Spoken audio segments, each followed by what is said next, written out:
നമസ്കാരം. മലയാളി വാർത്തയിലേക്ക് സ്വാഗതം.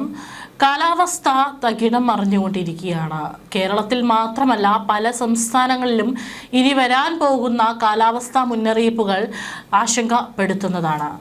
ഇന്ത്യയുടെ പല ഭാഗങ്ങളിലും ഇടിമിന്നലോടെയുള്ള മഴ തുടരുകയും കിഴക്കൻ മേഖലയിൽ ഉഷ്ണതരംഗം രൂക്ഷമാവുകയും ചെയ്യുന്നുണ്ടെങ്കിലും അറബിക്കടലിൽ വികസിച്ചുകൊണ്ടിരിക്കുന്ന ഒരു പുതിയ കാലാവസ്ഥാ സംവിധാനം ഒടുവിൽ തെക്ക് പടിഞ്ഞാറൻ മൺസൂൺ കേരളത്തിൽ എത്താൻ വഴിയൊരുക്കും. ചൊവ്വാഴ്ചത്തെ ഏറ്റവും പുതിയ ഇൻസാറ്റ് 3DS ഉപഗ്രഹ ചിത്രങ്ങളുടെ വിശകലനം വടക്ക് പടിഞ്ഞാറൻ ഇന്ത്യ, മധ്യ ഇന്ത്യയുടെ ചില ഭാഗങ്ങൾ, വടക്ക് കിഴക്കൻ സംസ്ഥാനങ്ങൾ എന്നിവിടങ്ങളിൽ വ്യാപകമായ സംവഹന മേഘപ്രവർത്തനം കാണിക്കുന്നുണ്ട്. ജമ്മു കാശ്മീർ, ഹിമാചൽ പ്രദേശ്, ഉത്തരാഖണ്ഡ്, സമീപ പ്രദേശങ്ങൾ എന്നിവിടങ്ങളിലും ഇടതൂർന്ന മേഘക്കൂട്ടങ്ങൾ ദൃശ്യമാണ്. ഇത് സജീവമായ ഇടിമിന്നൽ വികസനത്തെ സൂചിപ്പിക്കുന്നു. ഇന്ത്യൻ ഉപദ്വീപിലും ബംഗാൾ ഉൾക്കടലിലും ചിതറിക്കിടക്കുന്ന ഇടിമിന്നൽ മേഘങ്ങൾ കാണപ്പെടുന്നു. എന്നിരുന്നാലും ഏറ്റവും പ്രധാനപ്പെട്ട സംഭവ വികാസം കേരള തീരത്തിന് സമീപമാണ്. അവിടെ തെക്ക് കിഴക്കൻ അറബിക്കടലിൽ ഒരു മിഡ് ലെവൽ സൈക്ലോൺ വോർട്ടെക്സ് രൂപപ്പെട്ടിട്ടുണ്ട് എന്നുള്ളതാണ്. ഈ സംവിധാനം തെക്ക് പടിഞ്ഞാറൻ തീരത്തേക്കുള്ള ഈർപ്പ ഗതാഗതം വർദ്ധിപ്പിക്കാനും വരും ദിവസങ്ങളിൽ കേരളത്തിലും തെക്കൻ കർണാടകയിലും മഴക്കാലത്തിന് മുമ്പുള്ള ഇടിമിന്നൽ പ്രവർത്തനങ്ങൾ വർദ്ധിപ്പിക്കാനും സാധ്യതയുണ്ടെന്നാണ് കാലാവസ്ഥാ നിരീക്ഷകർ പറയുന്നത്. ചുഴലിക്കാറ്റ് ക്രമേണ വടക്കോട്ട് നീങ്ങുമ്പോൾ അടുത്ത 72 മണിക്കൂറിനുള്ളിൽ കേരളത്തിൽ തെക്ക് പടിഞ്ഞാറൻ മൺസൂൺ ആരംഭിക്കുന്നതിന് അന്തരീക്ഷ സാഹചര്യങ്ങൾ കൂടുതൽ അനുകൂലമാകുമെന്നും പ്രതീക്ഷിക്കുന്നു.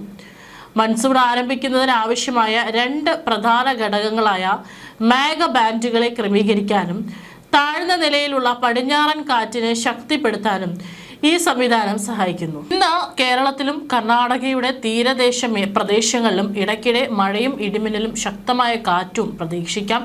ചില സ്ഥലങ്ങളിൽ, പ്രത്യേകിച്ച് പശ്ചിമഘട്ടത്തിൽ കനത്ത മഴയ്ക്കും സാധ്യതയുണ്ട്. വടക്ക് പടിഞ്ഞാറൻ, മധ്യ കിഴക്കൻ ഇന്ത്യ എന്നിവിടങ്ങളിലും ഇടിമിന്നൽ വ്യാപകമായി തുടരുമെന്ന് പ്രതീക്ഷിക്കുന്നു. ഡൽഹി, NCR, രാജസ്ഥാൻ, ഹരിയാന, പഞ്ചാബ്, മധ്യപ്രദേശ്, ഛത്തീസ്ഗഡ്, ജാർഖണ്ഡ്, ഉത്തർപ്രദേശിന്റെ ചില ഭാഗങ്ങൾ എന്നിവിടങ്ങളിലും ഒറ്റപ്പെട്ട ഇടിമിന്നൽ, ശക്തമായ കാറ്റ് എന്നിവ അനുഭവപ്പെടാൻ സാധ്യതയുണ്ട്. ഇത് വേനൽക്കാലത്തെ ചൂടിൽ നിന്ന് ഇടയ്ക്കിടെ ആശ്വാസം നൽകും. വടക്ക് കിഴക്കൻ ഇന്ത്യയിലുടനീളം വ്യാപിച്ചു കിടക്കുന്ന വ്യാപകമായ മേഘാവൃതത്തെ ഉപഗ്രഹ ചിത്രം സൂചിപ്പിക്കുന്നു.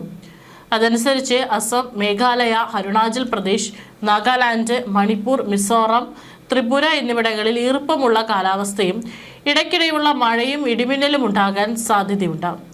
മേഘാവൃതവും മഴയും കാരണം രാജ്യത്തിന്റെ പല ഭാഗങ്ങളിലും തണുത്ത കാലാവസ്ഥ അനുഭവപ്പെടുമ്പോൾ ബീഹാർ ഒരു അപവാദമായി തുടരും. ജൂൺ 4 മുതൽ ജൂൺ 6 വരെ സംസ്ഥാനത്തുടനീളം ഉഷ്ണതരംഗത്തിന് സാധ്യതയുണ്ടെന്നും ഇന്ത്യൻ കാലാവസ്ഥാ വകുപ്പ് മുന്നറിയിപ്പ് നൽകിയിട്ടുണ്ട്. പകൽ സമയത്തെ താപനില സാധാരണയേക്കാൾ ഗണ്യമായി തുടരുമെന്ന് പ്രതീക്ഷിക്കുന്നു. ഇത് ഉഷ്ണസമ്മർദ്ദ സാധ്യത വർദ്ധിപ്പിക്കുന്നു.